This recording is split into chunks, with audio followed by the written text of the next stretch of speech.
Assalamualaikum anak-anak. Pada pertemuan kali ini kita akan belajar tentang strategi mengerjakan soal AKM ya. Untuk kelas 5 tahun ini insya Allah akan diadakan ujian AKM itu pada bulan Agustus akhir ini ya. Itu kalau tidak ada perubahan jadwal. Nah, di sini Ibu akan memberikan penjelasan beberapa bentuk soal AKM ya. Soal AKM itu terbagi menjadi 5, ada 5 jenis soal ya. Soal yang pertama yaitu pilihan ganda atau PG. Pada soal ini akan disediakan 4 alternatif jawaban ya. Ada A, B, C, atau D. Kalian pilih salah satu yang menurut kalian benar ya. Untuk jenis soal yang kedua, yaitu soal pilihan ganda kompleks atau PDK. Nah, pada soal ini akan disediakan beberapa alternatif jawaban atau beberapa pernyataan dengan alternatif pilihan benar berlawanan. Misalnya benar salah, setuju tidak setuju, dan sebagainya. Pilihlah beberapa alternatif jawaban yang benar atau sesuai ya. Untuk yang ketiga yaitu soal menjodohkan ya. Pada soal ini disediakan bagian pernyataan dan bagian pilihan jawaban. Kerjakan dengan menghubungkan atau memasangkan pernyataan dengan pilihan jawaban yang sesuai. Alternatif jawaban jumlahnya bisa lebih sedikit, bisa lebih banyak daripada pernyataan. Berarti kalian harus teliti ya, karena akan ada alternatif jawaban yang tidak digunakan ya. Ada alternatif jawaban yang bisa dipasangkan secara berulang juga. Jadi misalnya jawaban A bisa dipasangkan dengan nomor 1, jawaban A juga bisa dipasangkan dengan nomor 2. Seperti itu ya, itu melatih ketelitian kalian. Sekarang untuk jenis soal yang keempat, yaitu soal singkat atau isian. Pada soal ini, terdapat pernyataan yang belum lengkap dan harus diisi dengan kata atau frasa ya, yang benar atau sesuai. Dapat juga berupa pertanyaan yang dapat dijawab dengan kata atau pernyataan singkat. Ya, ini isian singkat itu biasanya Romawi 2 itu ya. Sekarang untuk soal yang jenis soal yang kelima yaitu esai atau uraian. Nah, uraian di sini melatih kalian untuk mengembangkan ide ya. Pada soal jenis ini disajikan permasalahan yang harus diberi jawaban dalam bentuk uraian dengan beberapa kalimat sesuai permasalahan yang ditanyakan ya. Jadi kalian untuk menjawabnya buatlah kalimat dengan tata bahasa yang benar, sistematis, dan efektif. Jawaban hanya berisi penjelasan yang berkaitan dengan permasalahan tersebut. Jadi apa yang ditanyakan, nah ini jawabannya juga seputar itu ya. Tidak boleh kemana-mana ya. Itu untuk beberapa jenis model soal AKM ya, di antara ini ya, pilihan ganda, soal pilihan ganda kompleks, soal menjodohkan, soal jawaban singkat atau isian, dan yang kelima adalah soal uraian. Nah, sekarang seperti apakah soal AKM itu ya? Nah, kita tahu ini seperti apa soal AKM yang baru akan kita laksanakan ini. Asesmen literasi membaca ya, akan menguji kemampuan kalian untuk memahami, menggunakan, mengevaluasi, merefleksikan bentuk-bentuk teks tertulis yang diperlukan oleh masyarakat dan atau oleh individu. Jadi ini melatih kita untuk mengembangkan kreativitas dalam menulis ya. Nah, untuk yang kedua, soal AKM itu kalian akan mengerjakan soal-soal yang dilengkapi dengan stimulus. Stimulus itu rangsangan ya, berupa teks ataupun tulisan.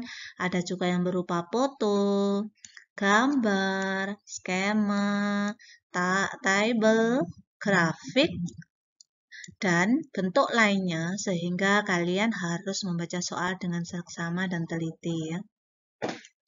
Di soal nanti akan terdapat stimulus jadi bisa berupa teks, tulisan ya, bisa berupa foto, gambar, dan lainnya. Jadi kita harus teliti dalam memperhatikannya ya. Atau yang ketiga, ada beberapa soal dengan jenis pertanyaan yang harus dijawab dengan cara yang berbeda. Oleh karena itu, kalian harus membaca dengan baik perintah dalam soal dan menjawab dengan cara yang sesuai.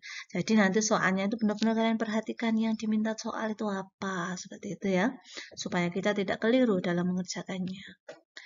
Siapkanlah alat tulis dan kertas untuk membuat coretan yang mungkin diperlukan ketika menyelesaikan atau mengerjakan soal.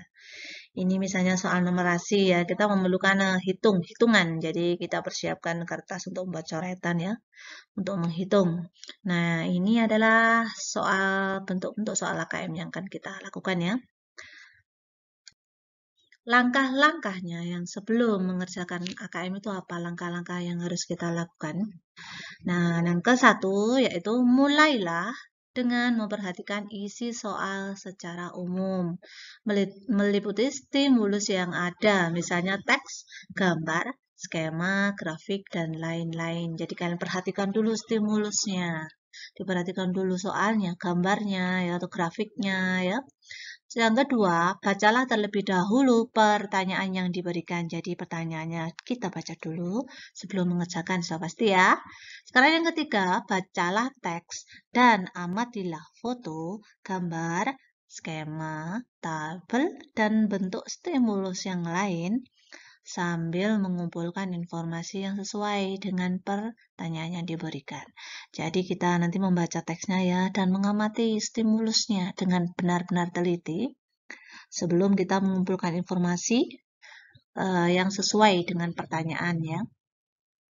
Yang keempat, berilah tanda atau catatlah informasi-informasi yang berkaitan dengan pertanyaan secara sistematis ya.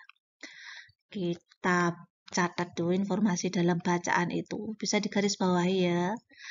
Jadi kita nanti kalau mau mencari jawaban itu mudah karena sudah kita catat atau kita beri tanda-tanda tersebut ya.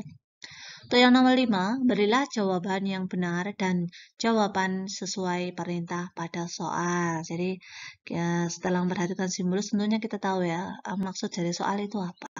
Jadi kita mengerjakan soalnya juga sesuai dengan perintah ya, tidak jawabannya juga nyambung dengan soalnya, seperti itu ya.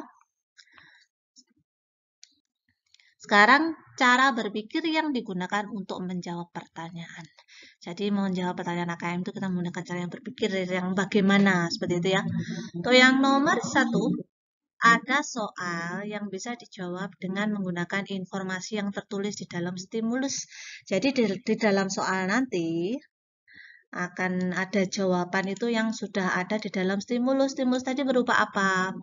Ya, foto bisa, soal cerita, bisa grafik, gambar tadi ya.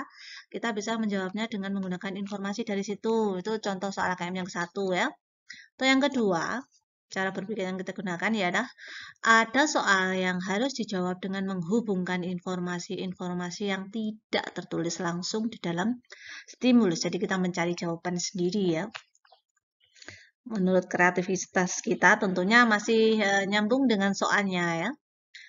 Untuk cara berpikir yang ketiga, ada soal yang harus dijawab dengan memberi respon berkaitan dengan informasi yang terdapat di dalam stimulus ya. Jadi ada soal yang harus dijawab dengan memberikan respon berkaitan dengan informasi yang terdapat di dalam stimulus. Respon tadi bisa benar, salah, seperti itu ya. Nah, coba perhatikan di sini. Berdasarkan puisi di samping, manakah pernyataan yang berkaitan dengan tindakan yang dilakukan oleh tokoh dalam puisi? Nah, di nomor 1 ini, dengan penuh kasih sayang. Ini tindakannya sesuai atau tidak di dalam puisi tadi? Benarkah atau salahkah? Nah, untuk ini, yang nomor 1 ini dengan penuh kasih sayang, itu menurut kalian benar atau salah? Ini salah ya. Jadi kita centang yang salah. Kenapa ini kok salah?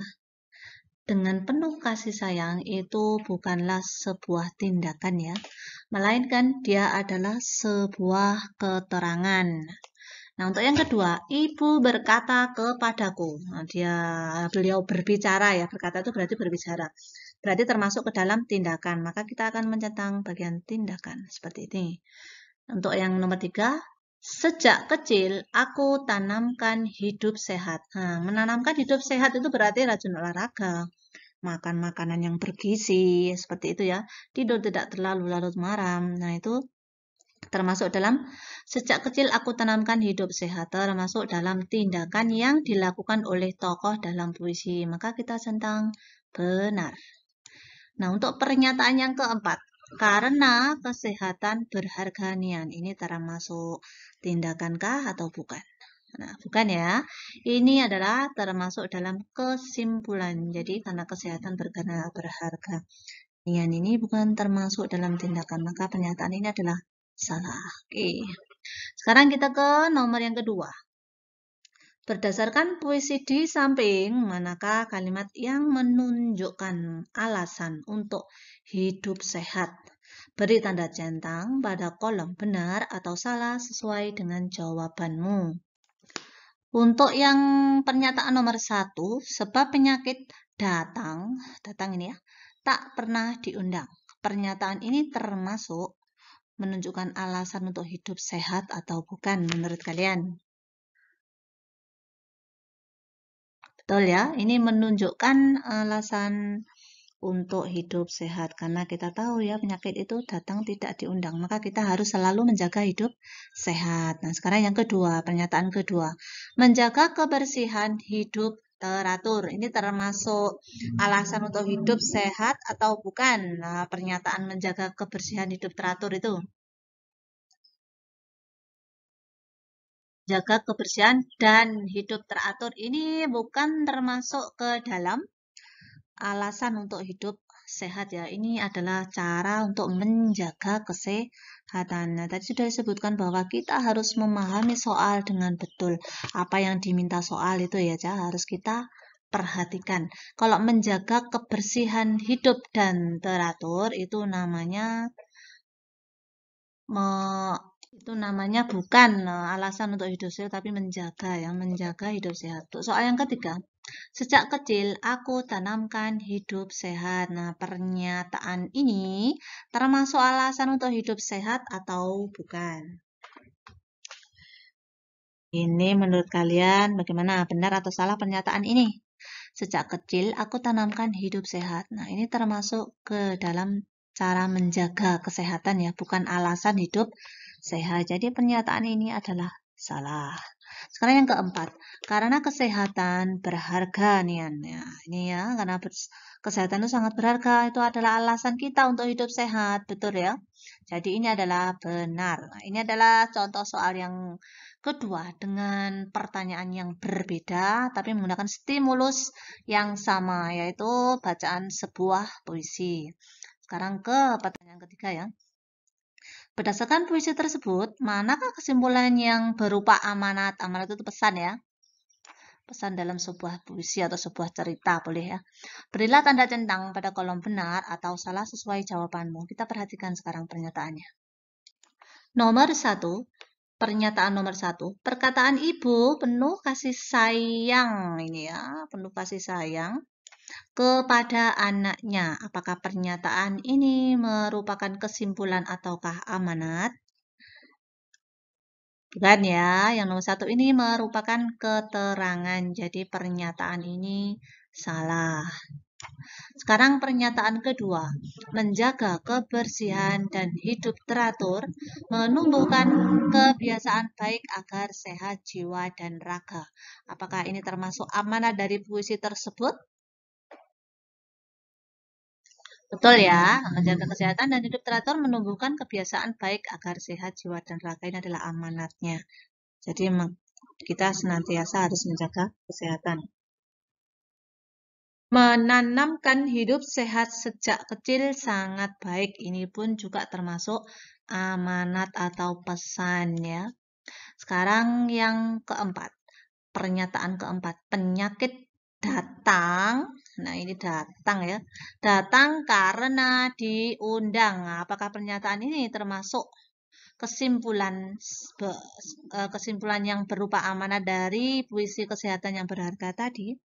Penyakit datang karena diundang. Kira-kira ini pernyataan benar atau salah ya? Salah ya, ini karena menunjukkan penyebab, bukan menunjukkan amanat ya. Jadi ini pernyataan ini salah. Nah, itu adalah contoh dari beberapa soal AKM dengan stimulus yang sama, dan tapi dengan bentuk soal yang berbeda ya. Nah, itu saja pembelajaran kita hari ini. Sampai jumpa di pertemuan yang akan datang. Wassalamualaikum warahmatullahi wabarakatuh.